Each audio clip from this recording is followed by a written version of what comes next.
Hey guys, John V here from PhoneArena. Right now I'm taking a first hands-on look between the Moto X and the Samsung Galaxy S4. Moto X was just announced. I'm just going to show you just the key differences between these two handsets. Both Android, of course. Motorola, Samsung Galaxy S4, to pretty much the flagship devices from their respective companies. Now, as far as the designs are concerned, there's an obvious difference here. You have something that's pretty big and something that's really big. But the nice thing about the Moto X is that it's very form-fitting and a little bit more compact, especially when you take into consideration it's packing only a 4.7-inch display, whereas with the Galaxy S4 you have a larger 5-inch Super AMOLED display on there. So there's 0.3 of a difference in size, but you could tell just looking at them with their bezels, the Moto X is by far more compact. If we take a look at the bezels between the two devices, it's really hard to see here. See if we get a closer look. So if you look at the bezels, they're pretty much almost identical, but it looks like the Moto X edges it out. It has just a little bit less bezel between the sides. So that's how they're able to actually make this handset pretty form-fitting in the hand. So that's great with that. As far as the build quality, we'd have to say the Moto X has a slight advantage.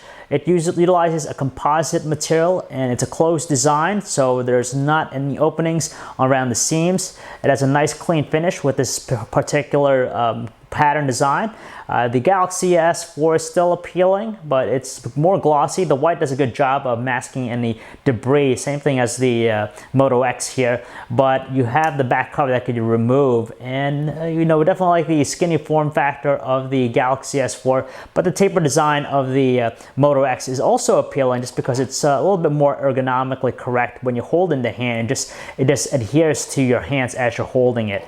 So as far as the specs are concerned, it's of course a 4.7-inch AMOLED 720p display on the Moto X. Now the Galaxy S4 is by far the more appealing display. It's a larger 5-inch Super AMOLED HD display, 1080p resolution, so you get crisper looking text with the Samsung Galaxy S4. But besides that, seeing that they're AMOLED based, you have all the qualities that we like about them. They both have a very saturated color reproduction, which is wonderful. It gives it that nice wow factor. And you can see the viewing angles are exceptional too. Various degrees, wide angles, very good, nice contrast. Who knows how they're going to perform, how the Moto X is going to perform under outdoor conditions where the sun is present, but we'll check it out soon. So as far as the hardware, the rest of the hardware, let's take a peek around the sides of both handsets. Clean finishes on both. You have the physical buttons, of course, on the Galaxy S4. You have the volume control and the power button on the sides here. Both have really good feedback, good feel to them too. They both utilize also micro USB ports for charging data connectivity, 3.5mm headset jacks and whatnot up top. And you have the Android capacitor buttons. The Android buttons are built into the interface with the Moto X, whereas the Galaxy S4 has one physical home button and surrounded by those two capacitor ones. Front-facing cameras, of course, with HD video recording. Now, the thing about the Galaxy S4 is that with the display and whatnot, you could actually use all those air gestures to actually move about. For example, in the web browser, you could use that to actually go up and down, scroll, and even switch between open windows. It's a pretty nifty feature that, of course, the Moto X doesn't have. But, there are some exclusive things with the Moto X. You get touchless controls, so you could activate certain things by just saying the key phrase of, "Hey, Google now."